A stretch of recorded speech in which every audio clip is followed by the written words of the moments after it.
Pertanyaannya, setelah kita memahami semua itu, bisa nggak sih sholat kita jadi nggak khusyuk?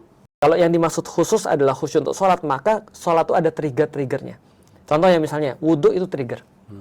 Maka setiap kali wudhu, dalam perasaan kita menghadirkan, kita lagi mau menghadap Allah nih. Maka kita bersihin semuanya, itu trigger. Nah, anchoring itu muncul karena trigger. Suara tertentu, lagu tertentu. Maka orang pergi ke, kenapa orang nge-gym? Ketika dia pergi ke gym, dia konsisten. Setelah dia bikin gym di rumah, dia nggak bisa nge-gym. Karena triggernya nggak ada.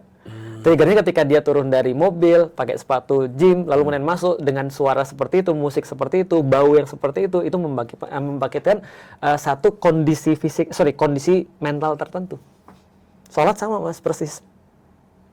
Pertanyaannya, setelah kita memahami semua itu, bisa nggak sih sholat kita jadi nggak khusyuk? Bisa mas.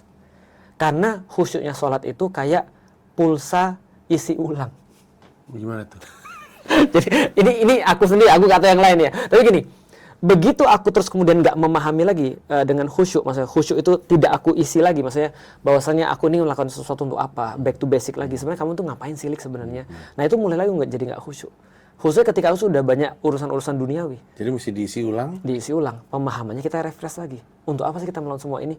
Pernah nggak sih mas ngisi segala sesuatu jadi kayak rutinitas? Iya. Sampai pada satu titik kita bilang, lu ngapain sih kayak gini? Iya. Terus kita bilang, oh ya aku kayak gini karena ini nih. Ini nih nilai yang aku pengen perjuangin nih. Oke kita semangat lagi. Khusyuk itu adalah isi ulang. Jadi kita tetap harus isi ulang sih sebenarnya. Jadi nggak bisa langsung khusyuk, auto khusyuk selama-lamanya nggak bisa sih.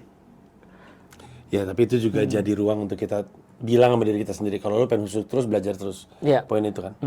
Belajar terus, betul.